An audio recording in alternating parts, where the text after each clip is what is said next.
Então, iniciando a nossa conversa sobre doença renal crônica, é importante lembrar que a definição atual, né, de doença renal crônica, ela surgiu lá em meados de 2002, através do consórcio do CADOC.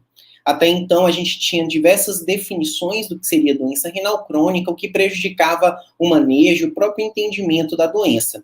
Em 2004, essa definição ela foi ajustada pelo KDIGO, né, e isso levou a um grande impacto na saúde pública, porque a doença renal crônica antes ela era associada à insuficiência renal crônica, ou seja, a fase terminal, e o tratamento desses pacientes era restrito ao nefrologista. Com a definição atual, a gente criou múltiplos estágios de doença renal crônica, alguns dos quais eram manejados, né, passou a ser manejado exclusivamente pelo médico generalista, pelo médico da atenção primária, atribuindo, então, a esse médico a necessidade de fazer rastreio, prevenção, né, e adotar medidas para reduzir a progressão dessa doença. Haviam diversos pontos de conflito com essa definição e com o próprio manejo da doença renal crônica, algo que foi resolvido na conferência do KDIGO de 2009, né, que deu, então, origem às diretrizes de 2012, com a avaliação aí de 45 coortes, com dados de mais de 1,5 milhões de indivíduos ao redor do mundo. O roteiro da nossa aula é esse, a gente vai tentar responder essas perguntas: por que aprender doença renal crônica, quem possui o risco, qual a definição, como se desenvolve, quais são as principais etiologias, como eu posso identificar a causa de base, a clínica dessa doença e como eu devo manejar. E dentro de como eu devo manejar, como estadiar essa doença, como identificar e manejar as perdas agudas de função, quando encaminhar esse paciente para o nefrologista, como prevenir ou retardar a progressão da doença, como tratar as complicações da doença renal crônica e como preparar e escolher a terapia substitutiva renal para esses indivíduos. Por que a gente deve aprender doença renal crônica? Porque a gente está falando de uma epidemia global que matou 864.226 pessoas ao redor do mundo, segundo a OMS em 2012, representa 1,5% das mortes mundiais, é a 14ª maior causa de morte no mundo. Desde 1990, apenas mortes em decorrência do HIV cresceram mais rapidamente do que as por doença renal crônica, e em países ricos e em desenvolvimento, 1 a cada 10 pessoas possui a doença, afetando principalmente os grupos mais vulneráveis socioeconomicamente. Existe uma relação dessa doença com a pobreza. Os dados brasileiros e latino-americanos são muito escassos e, com isso, a gente não consegue apresentar dados muito relevantes, a não ser dos pacientes já em diálise. E dentro desse segmento, a gente pode ver que a incidência de pacientes entrando em diálise no Brasil aumentou, e a prevalência também. A gente saiu de 42 mil pessoas em 2000 dialisando para 133 mil. Isso porque cerca de 300 mil pessoas morrem no Brasil de doença crônica, renal crônica sem receber o diagnóstico de doença renal crônica. Morre de AVC ou de AM antes de receber esse diagnóstico.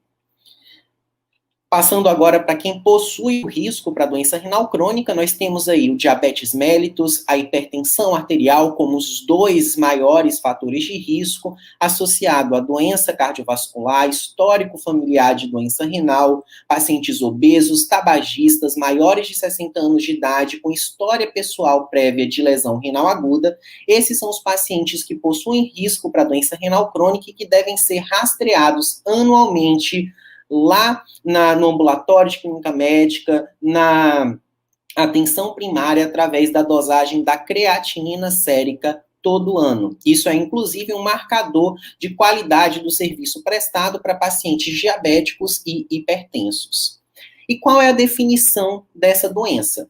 Essa definição vai levar em consideração um aspecto temporal. É necessário que o quadro dure mais, né, do que 3 meses, então eu preciso ter 3 meses ou mais de doença documentada ou inferida, e associado a isso eu preciso ter uma taxa de filtração glomerular menor do que 60 ml por minuto, ou algum dano ou lesão renal documentada, ou seja, proteinúria, hematúria glomerular, rins policísticos, hidronefrose, alterações na biópsia renal, isso por mais de 3 meses. Tá? Então, se eu tenho um paciente com taxa de filtração glomerular de 40 ml por minuto, por mais de 3 meses, esse paciente tem doença renal crônica. Se eu tenho um paciente que tem função renal, né, tem uma taxa de filtração glomerular estimada normal, mas esse paciente tem proteinúria maior do que 150 miligramas por dia por 3 meses ou mais, esse paciente também tem doença renal crônica. Se eu tenho um paciente com rins policísticos, né, por 3 meses ou mais, esse paciente tem doença renal crônica, independente da taxa de filtração glomerular dele. A mesma coisa se ele tem hidronefrose, se ele tem hematúria glomerular. Tá? Então, a definição leva em consideração a taxa de filtração glomerular ou a evidência de algum dano renal por 3 meses ou mais. É importante lembrar que a doença renal crônica, ela não é por si só um diagnóstico, tá? Toda vez que eu tenho doença renal crônica, eu preciso ir atrás da etiologia dessa doença renal crônica, tá? Até porque muitas vezes essa etiologia pode ser reversível e com o tratamento adequado da etiologia eu consigo então mudar o prognóstico desse paciente e até mesmo retardar a progressão da disfunção renal a longo prazo. E como que se desenvolve e progride essa doença? É importante começar trazendo para vocês que várias causas, né, vão levar à doença renal crônica. Nesse contexto, a doença renal crônica é a via final de diversas patologias primárias do rim ou sistêmicas com repercussão renal.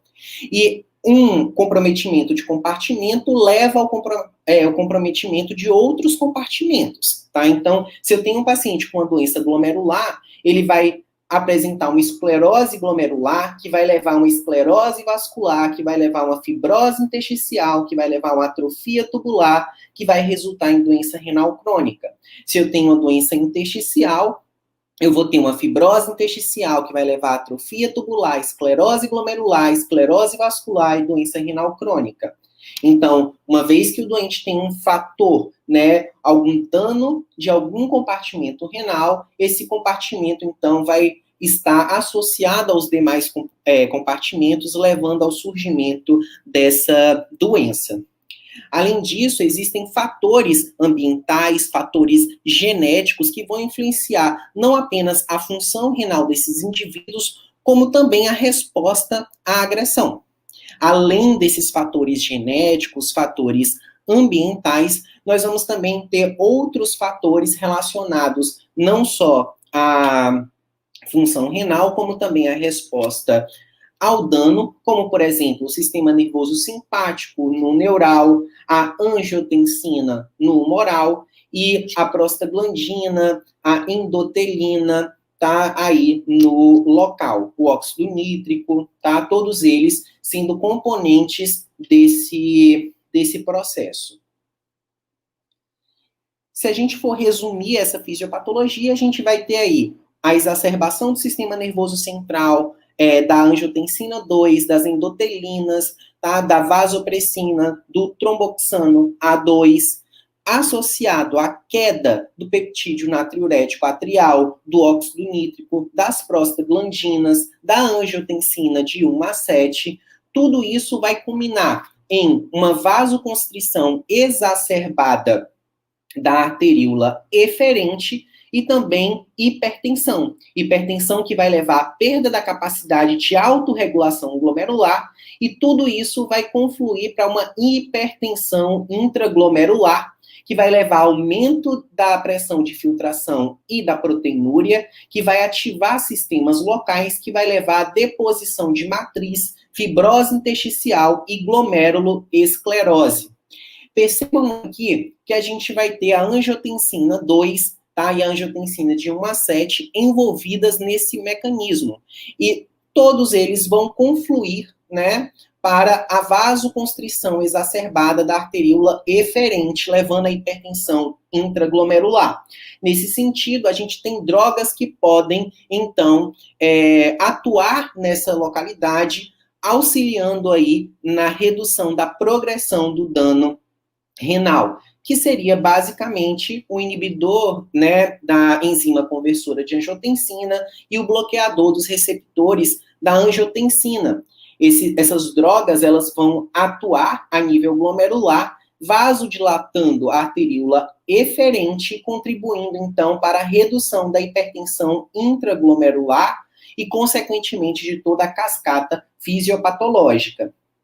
Abordando um pouco melhor essa questão da angiotensina, porque ela realmente é muito importante para essa fisiopatologia, nós devemos lembrar aí do sistema renina-angiotensina-aldosterona na visão clássica, que é o que vocês aprendem na graduação.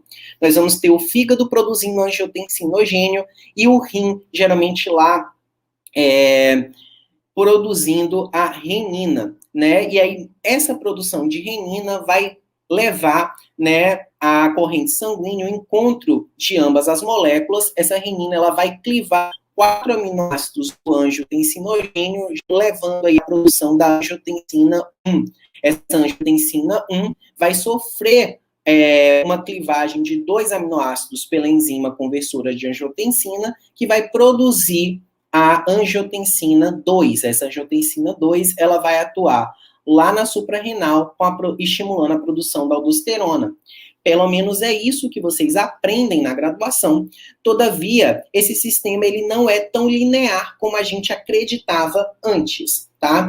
Trata-se de um sistema que pode atuar em diversos órgãos e sistemas, inclusive a formação de angiotensina, ela pode acontecer de forma local, né, em órgãos específicos, rim, cérebro, né, coração, independente do sistema renina-angiotensina-aldosterona. Além disso, existem outras angiotensinas que são biologicamente ativas, né, além da angiotensina 2, que é o que a gente mostra aqui nessa figura, tá? Além da angiotensina 2, nós temos a angiotensina 1A9, a 1A7, tá? A lamundina, e todas elas vão desempenhar papéis diferentes no organismo de um indivíduo. E por que é tão importante saber isso? Hoje nós sabemos que a angiotensina 2, ela vai se ligar aos receptores AT1, e essa ligação da angiotensina 2 com os receptores AT1 vão levar a vasoconstrição, tanto sistêmica como glomerular, crescimento celular, vai levar a um estado profibrótico, protrombótico, pró-oxidante, com síntese e secreção de aldosterona, e tudo isso vai confluir para uma inflamação e fibrose renal associada à proteinúria. Então, percebam que esse agente, né, quando ligado ao seu receptor, ele vai fazer parte, né, importante do mecanismo de lesão renal, independente da vasoconstrição da arteríola eferente. Esse mecanismo ele também acontece no coração, né, levando então à piora, né, da insuficiência cardíaca.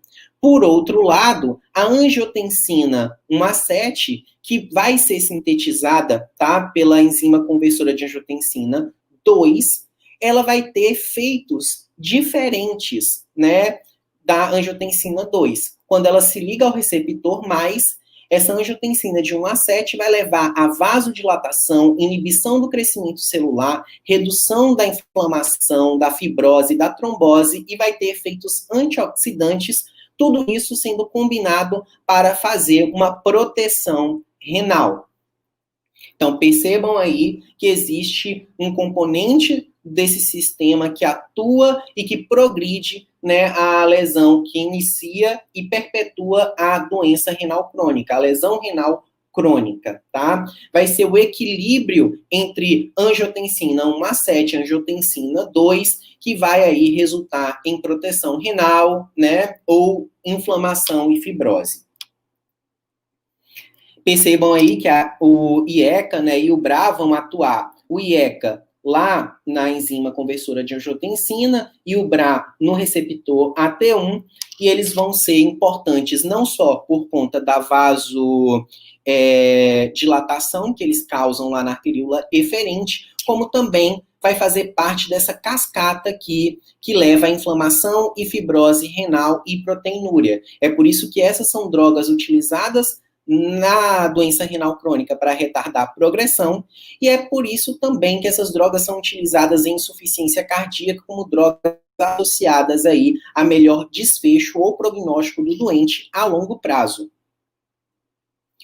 Além disso, né, a gente agora precisa entender que essa angiotensina de 1 a 7, ela vai reduzir, né, a vasoconstrição de arteríola eferente, a hipertensão intraglomerular, esse aumento de pressão de filtração, esse aumento da proteinúria, essa deposição de matriz, fibrose intersticial e glomerulosclerose. Tá? Existem trabalhos atuais, principalmente em pacientes diabéticos, demonstrando que o IECA ele pode ser superior ao BRA para evitar a progressão de doença renal crônica. E as pessoas, elas acreditam que isso porque a enzima conversora de angiotensina, ela faz parte, né, dos mecanismos de degradação da angiotensina de 1 a 7. Então, se eu tenho muita ECA, eu vou acabar diminuindo a quantidade de angiotensina de 1 a 7, que, como a gente viu, é renoprotetora.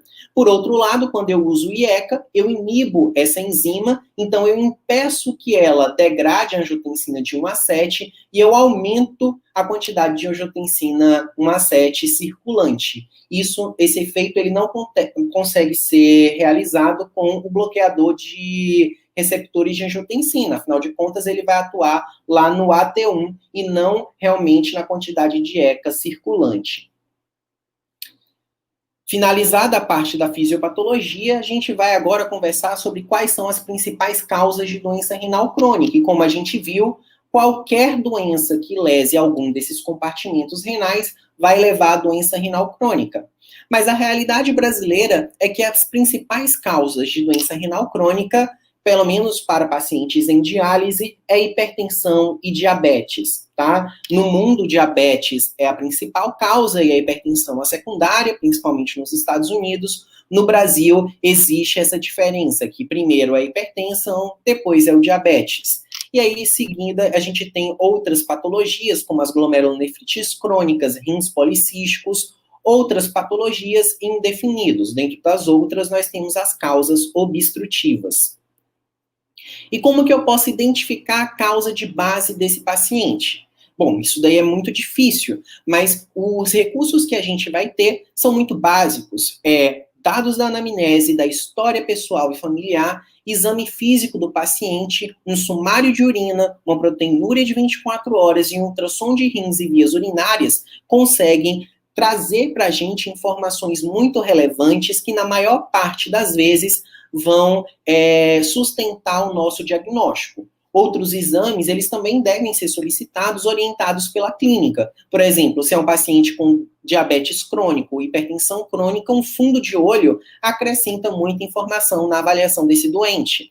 Se é um paciente, por exemplo, com hematúria glomerular, com síndrome nefrótica, que apresente outras alterações sugestivas, por exemplo, de vasculite, de lúpus, nós vamos direcionar a investigação para estes fatores. Soma-se aí nesses exames, geralmente na triagem, principalmente em pacientes com alterações glomerulares, as sorologias, HIV, hepatite B, hepatite C, VDRL, porque essas infecções elas são associadas muitas vezes a comprometimento renal e glomerular.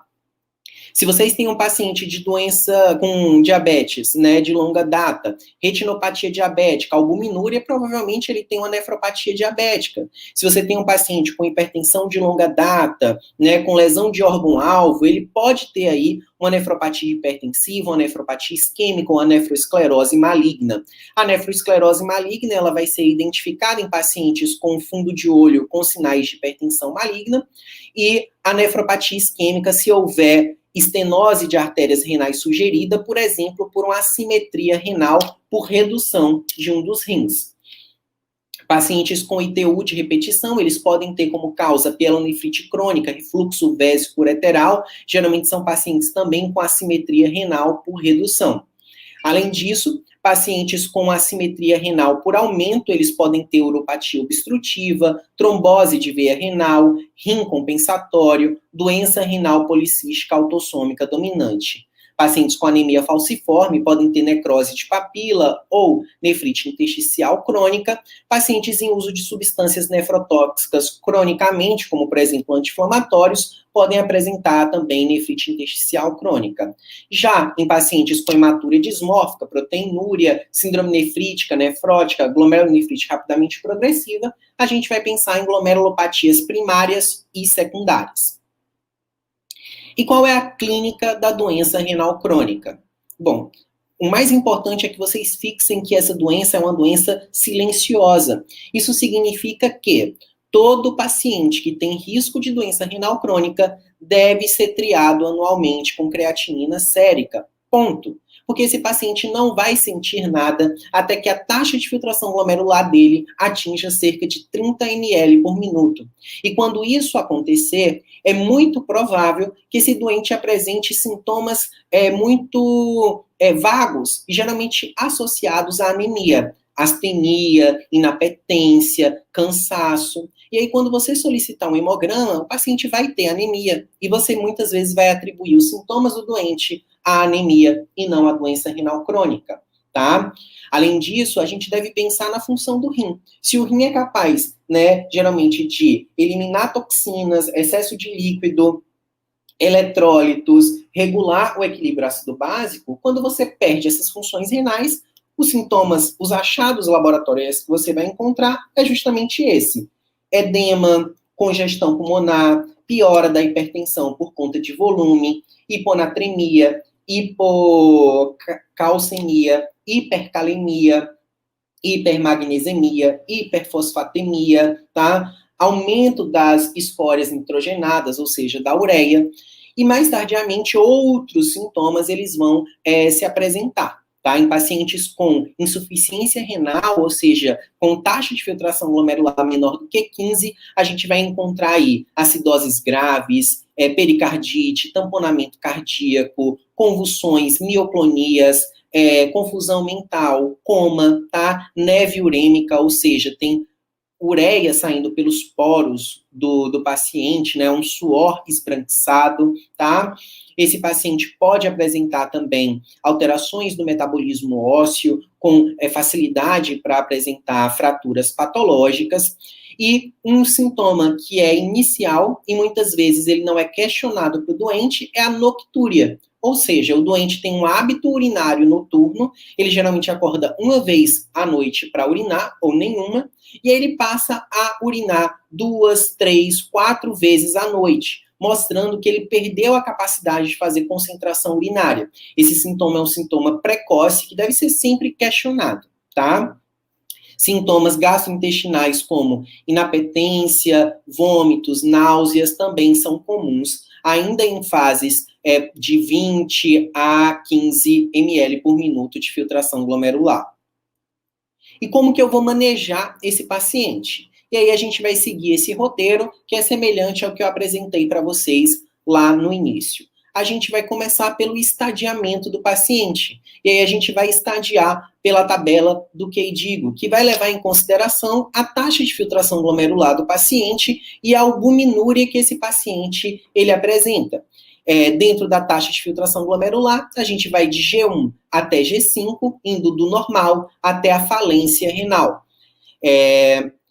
O G1 vai ser uma redução inexistente, vai ser uma taxa de filtração glomerular normal, maior do que 90. O G2, redução discreta, de 60 a 89. G3A, discreta a moderada, 45 a 59. G3B, redução moderada, de 30 a 44. G4, redução grave, de 15 a 29. E G5, falência ou insuficiência renal, com uma taxa de filtração glomerular menor do que 15.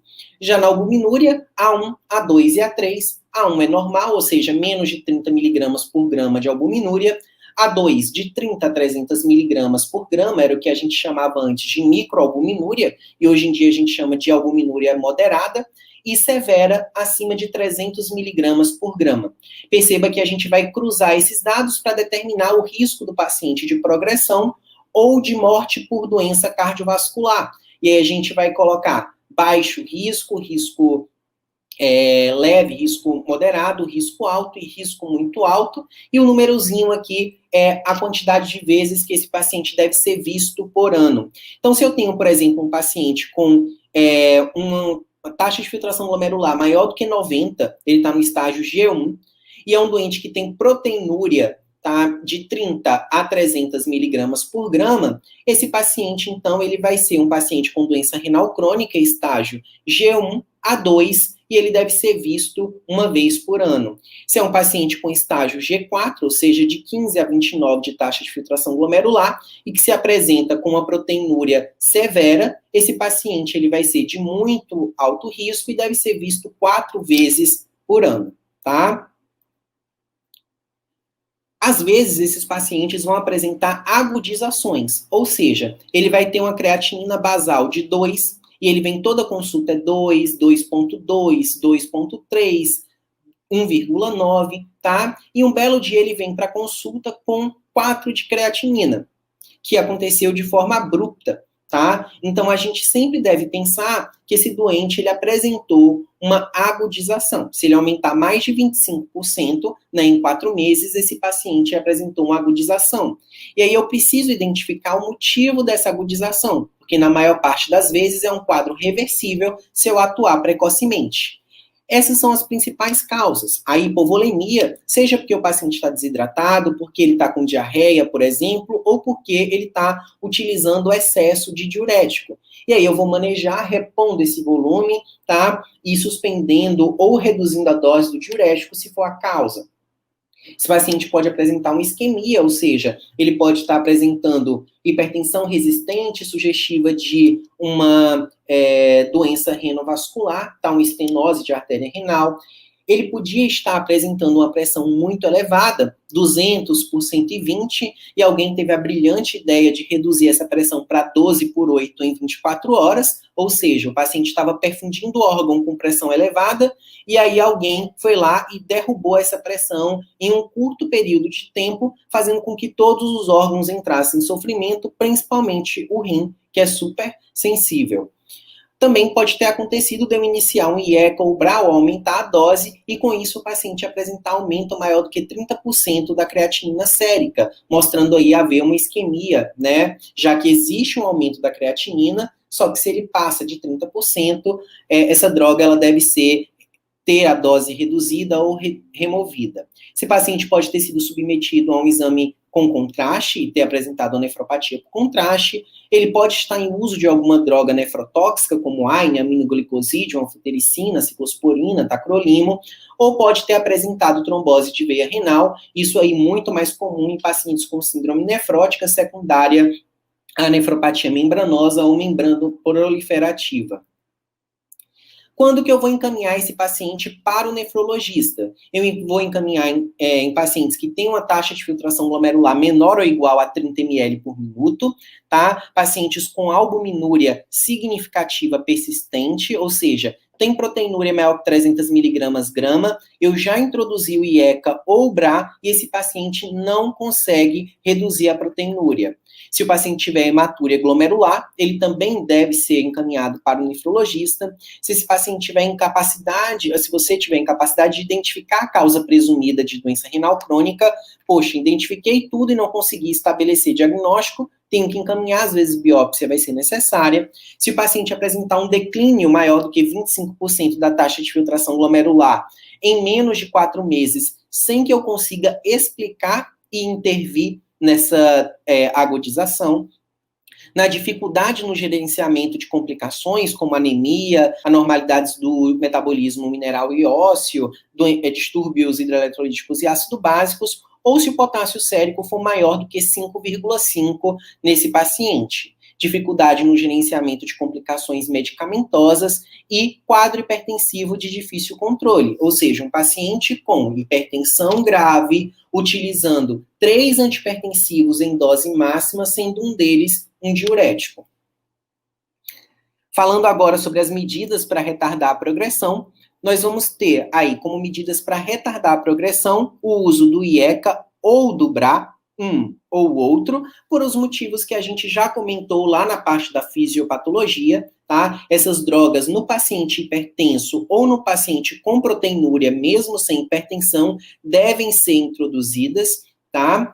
Além disso, né, tem surgido evidências muito fortes de que os inibidores do cotransportador de sódio-glicose, né, 2, que é o ISLGT2, essas drogas, elas também retardam progressão da doença renal crônica, tá? O último estudo, que é o DAPA-CKD, saiu esse mês, e é um estudo que modificou, talvez é o estudo mais importante desse ano, mostrando aí uma redução da progressão do desfecho renal, né, da progressão para diálise nos pacientes, com um benefício adicional de 30% a 40%, tá? A gente está falando aí de adicional porque todos os pacientes estavam em uso de IECA ou BRA, ou seja, o doente já tem o benefício do IECA ou BRA e a gente adiciona um benefício de 30% a 40%, que é estrondoso dentro da nefrologia, porque o IECA ou BRA foi associado ao quadro há quase 2 décadas atrás e desde então nenhuma droga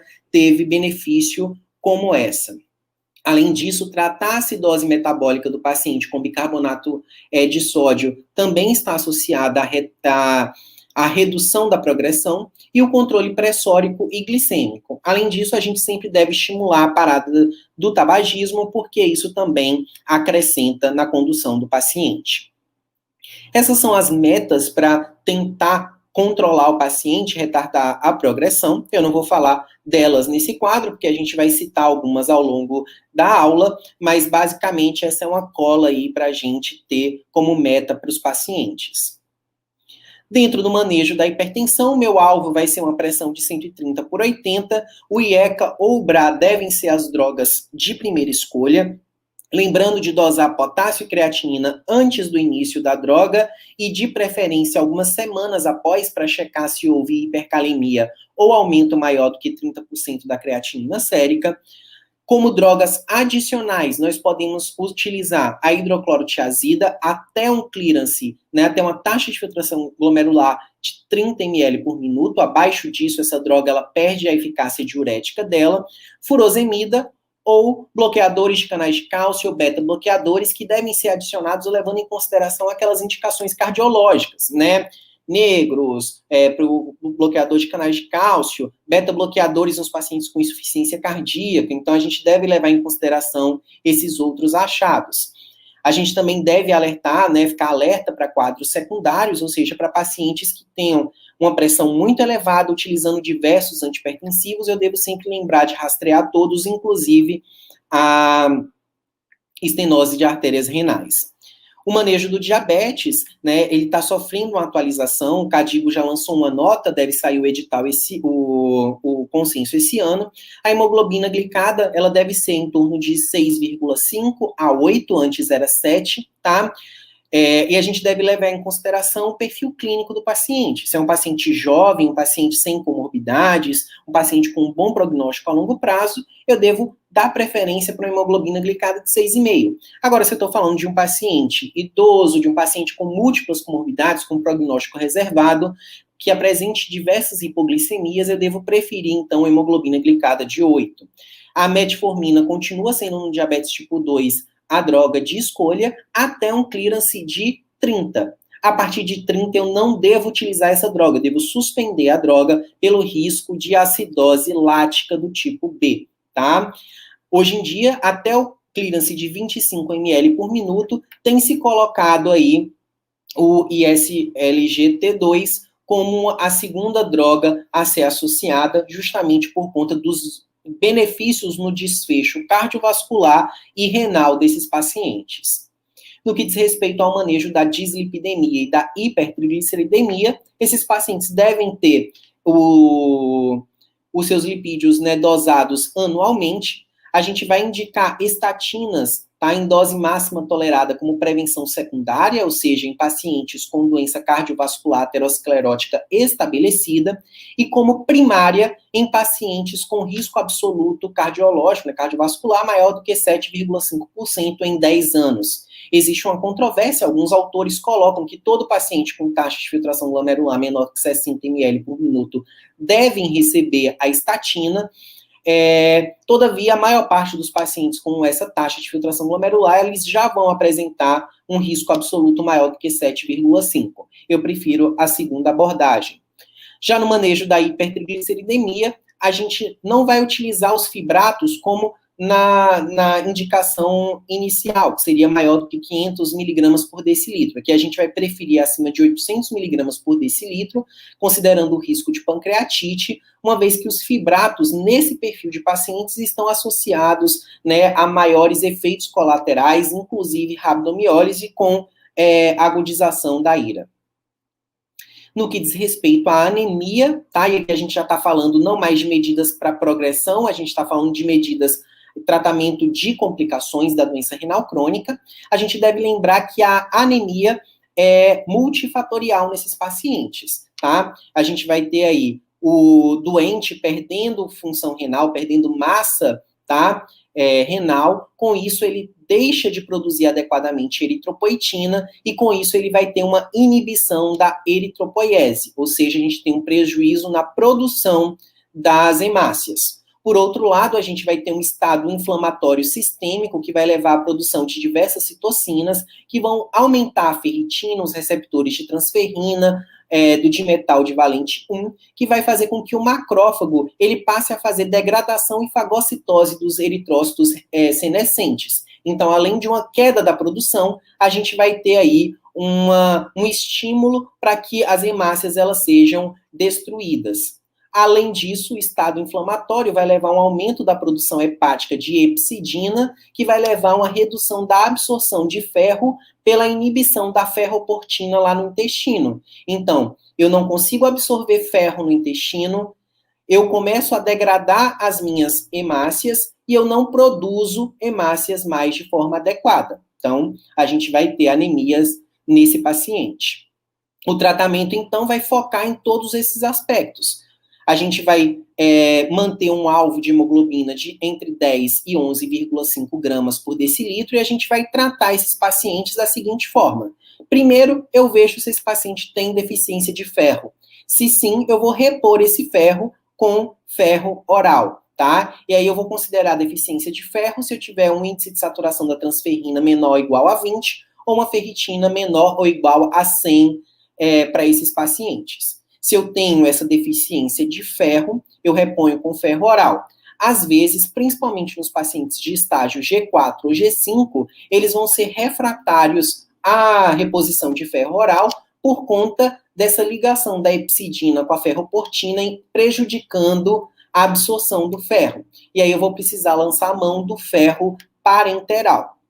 Se eu já repus as reservas de ferro do meu paciente, ou ele não tinha deficiência de ferro, eu devo, então, avaliar o início dos agentes estimuladores da eritropoiese, como a eritropoetina recombinante humana, que é aquela fornecida, né, para os pacientes através do laudo de medicações especiais ALME. Se o paciente não responde a essas estratégias, eu devo buscar aí outras causas para essa anemia. Anemia por perda, por sangramentos, por exemplo, anemia megaloblástica, anemia por deficiência de ácido fólico. Já a acidose metabólica, ela vai ocorrer geralmente em pacientes com taxa de filtração glomerular menor que 30 ml por minuto, uma tendência de estabilização do bicarbonato em torno de 12 a 20, e o alvo terapêutico é um bicarbonato de 22 miliosmol por litro. Eu devo tratar esses pacientes porque o tratamento, né, a acidose metabólica, na verdade, ela vai levar a uma degradação proteica, exacerbando, então, a desnutrição desses pacientes, a uma desmineralização óssea, aí contribuindo para o distúrbio mineral ósseo, lembrando que o cálcio, né, ele vai ser, o íon H+, ele vai ser tamponado no osso em troca de cálcio, tá? Com isso, eu vou realmente depletando os meus estoques de cálcio no osso, e também porque a acidose metabólica está associada à hipercalemia por redistribuição. O tratamento vai ser com bicarbonato de sódio, 1 grama por cápsula VO, e eu vou aumentando a dose até eu atingir o meu alvo. Quando vocês não encontrarem esse bicarbonato de sódio em cápsula, vocês vão optar pelo bicarbonato de sódio em pó, esse que é encontrado em farmácia, em supermercado, e ao invés de usar a colherinha como medidor, usem uma tampinha de caneta Bic, que vai ter cerca de 1 grama, tá? E aí, você pode orientar o paciente para tomar esse bicarbonato em pó, na verdade, na comida. A comida desses pacientes tem que ser, né, hipossódica, então eles reclamam do gosto da comida. O bicarbonato é um bicarbonato de sódio, então é salgado. Você pede para o paciente montar o prato, despejar lá a uma tampinha de Bic, misturar, e aí esse paciente vai poder comer uma refeição até um pouco mais salgada, tá? Lembrando que conforme você aumenta a dose de bicarbonato, você vai estar também aumentando o risco de hipervolemia nesses pacientes, porque o sódio em excesso leva à hipervolemia. A hipercalemia, ela vai ser manejada da seguinte forma: ela surge geralmente na taxa de filtração glomerular menor que 20, nosso alvo terapêutico é um potássio menor ou igual a 5,5, eu vou diferenciar o meu tratamento se a hipercalemia é leve ou grave. A hipercalemia leve, né, que é menor do que 6,2, que é a que a gente vai abordar aqui, ela vai ser vista lá na atenção primária, ela pode ser vista no consultório. Nesses pacientes, vocês devem revisar a prescrição do paciente, remover as drogas associadas à hipercalemia, hidratar o paciente com cloreto de sódio se houver hipovolemia. Vocês não vão utilizar Ringer lactato porque ele tem potássio. Na ausência de hipovolemia, lançar a mão de furosemida, porque essa furosemida ela vai espoliar o potássio. Avaliar a hiperglicemia, e no caso de haver, né, hiperglicemia e o paciente ser diabético, ajuste a dose de insulina. A insulina vai redistribuir potássio para o intracelular. Recomendar dieta hipocalêmica. Avaliar a possibilidade de situações clínicas associadas à lise celular aumentada. Por exemplo, é um paciente que você introduziu estatina e está com dor muscular. Esse doente pode estar apresentando rabdomiólise. Essa rabdomiólise, então, pode estar levando à hipercalemia. Outras medicações que podem ser utilizadas, a gente vai ter aí o poliestireno sulfato de cálcio, que é o Sorcal, mas aí essa droga ela é pouco disponível no mercado e ela é extremamente cara, o que limita o uso dela na maior parte das vezes. O Sorcal ele é um quelante de potássio no trato gastrointestinal. O paciente toma a medicação, né, o pó diluído em água, e ele vai quelar, né, ele vai sequestrar o potássio lá do nosso tubo gastrointestinal, eliminando esse potássio aí pelo intestino. Surgiram 2 novas drogas, o Patiromé e o Lokelma, com esse mesmo perfil do Sorcal, e aí sendo estudados principalmente em pacientes com doença renal crônica, já com taxa de filtração glomerular muito reduzida, em uso de EC/BRA. Essas drogas ainda não estão disponíveis no Brasil, né, e a gente ainda carece de mais estudos para entender a segurança delas. Já nos pacientes com hipercalemia grave, o manejo não deve ser feito ambulatorial. Vocês devem encaminhar esse paciente para a unidade de emergência, enquanto aguarda a remoção. Se for possível, realize um eletrocardiograma desse paciente ainda na sua unidade. Se houver, né, disponibilidade de gluconato ou cloreto de cálcio e houver alteração eletrocardiográfica, use o gluconato ou cloreto de cálcio para estabilizar a membrana miocárdica. Essas drogas não vão reduzir o potássio sérico, só vão estabilizar a membrana. Lá na emergência, né, você pode fazer medidas para redistribuir o potássio para o intracelular, fazer nebulizações com beta-2 agonista ou a infusão de glicoinsulina, ou seja, uma solução que mistura glicose e insulina para que o paciente redistribua o potássio para o intracelular sem apresentar hipoglicemia. E você pode fazer medidas para eliminar o potássio, como, por exemplo, a furosemida e o Sorcal. O tratamento da hipervolemia deve ser feito levando em consideração que hipervolemia é excesso de sódio, geralmente associado a excesso de água. Se o problema está no sódio, o meu tratamento vai levar em consideração medidas para reduzir a entrada de sódio e aumentar a saída de sódio. Como que eu reduzo a entrada de sódio? Reduzindo o sódio na dieta. Então, eu vou tratar a hipervolemia com a restrição dietética de 5 gramas de cloreto de sódio, que vai equivaler a 2 gramas de sódio, e eu vou aumentar a excreção de sódio pela urina através da droga que é capaz de fazer isso, que é a droga diurética, tá? Nesses pacientes, na maior parte das vezes, o diurético preferido vai ser um diurético de alça, como a furosemida. Já na hiponatremia, a gente tem um excesso de água em relação ao sódio, tá? Então, se eu tenho um excesso de água, a minha medida terapêutica vai ser restringir a ingesta de soluções hipotônicas, tá? Se o paciente estiver em uso de hidroclorotiazida, nós devemos tentar trocar essa droga pela furosemida, porque a hidroclorotiazida, ela excreta mais sal do que água, a furosemida excreta mais água do que sal. Já na doença mineral óssea, nós vamos ter como problema inicial a redução da capacidade renal de jogar fósforo para fora, tá? Como eu não consigo excretar o fósforo pela urina de forma adequada, o fósforo aumenta a sua concentração plasmática. E quando ele faz esse aumento da concentração plasmática, ele leva a um aumento do PTH.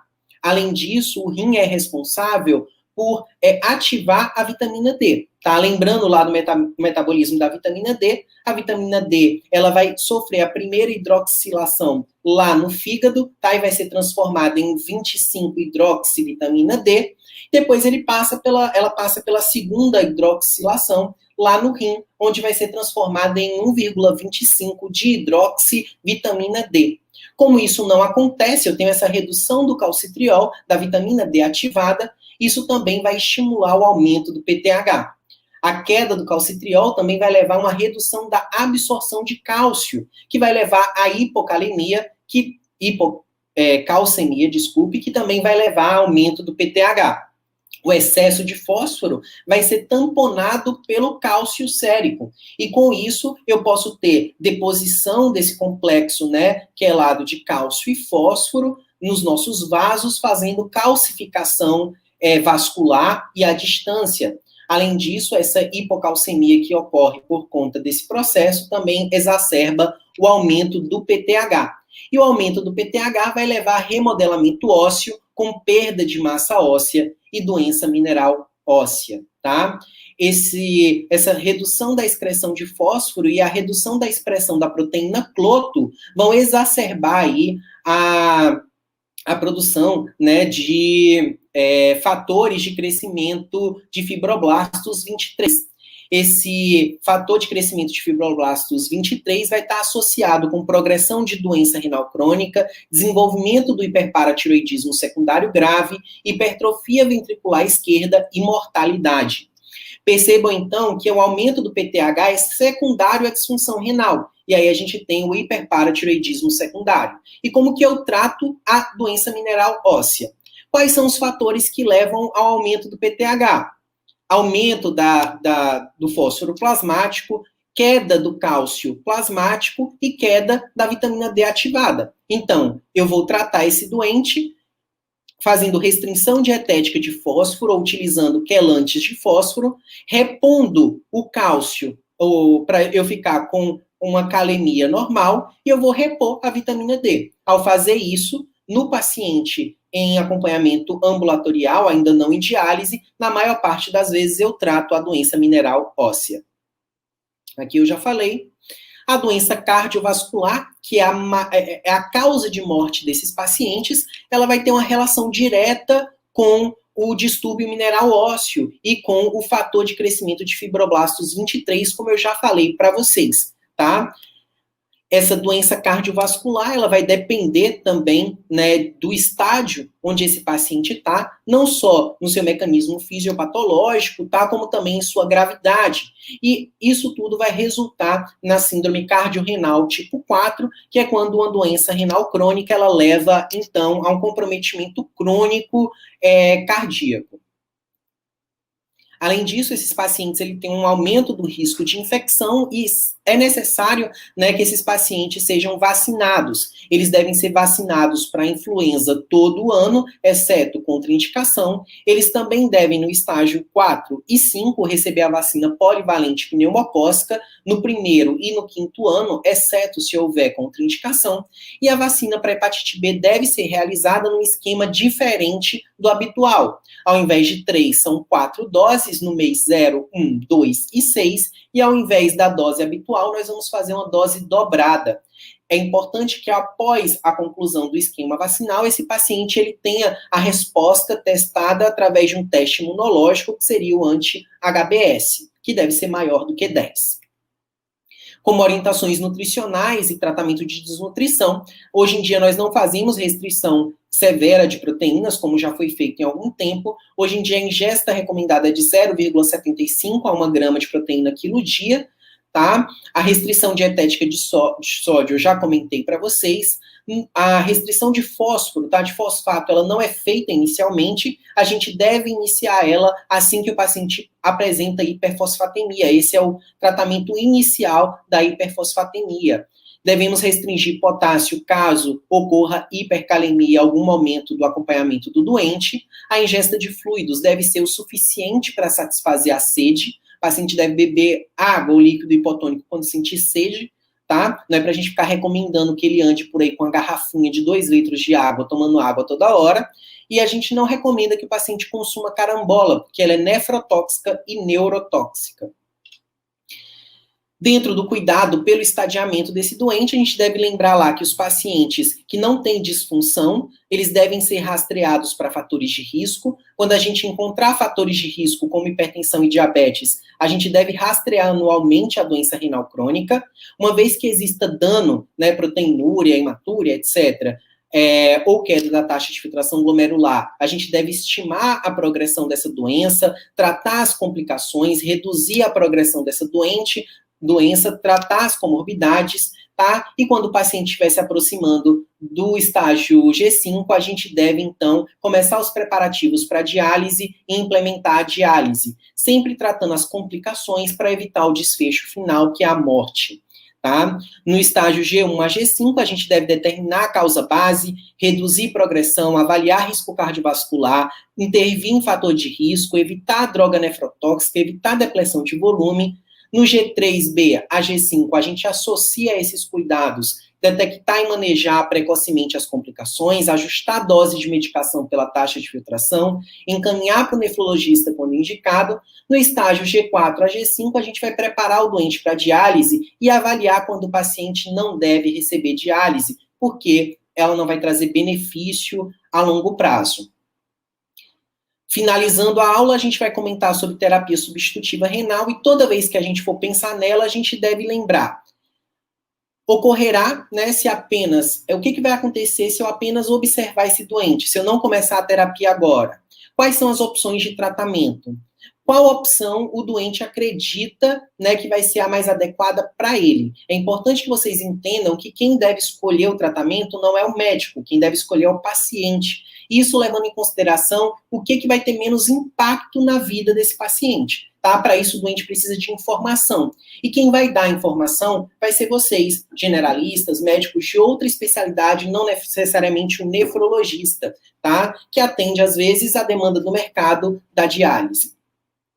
A gente também deve pensar qual é o impacto real dos danos e benefícios dessa terapia para o paciente. Eu tenho um paciente, por exemplo, de 92 anos, com múltiplas comorbidades, com performance e status péssimo. Será que iniciar a diálise para ele vai ser benéfica ou vai ser maléfica? Né? Será que eu não posso adotar medidas conservadoras, restritivas, para que esse paciente ele não seja... ele não passe pela necessidade de uma terapia substitutiva renal que pode diminuir a qualidade de vida quando não vai aumentar a sobrevida dele?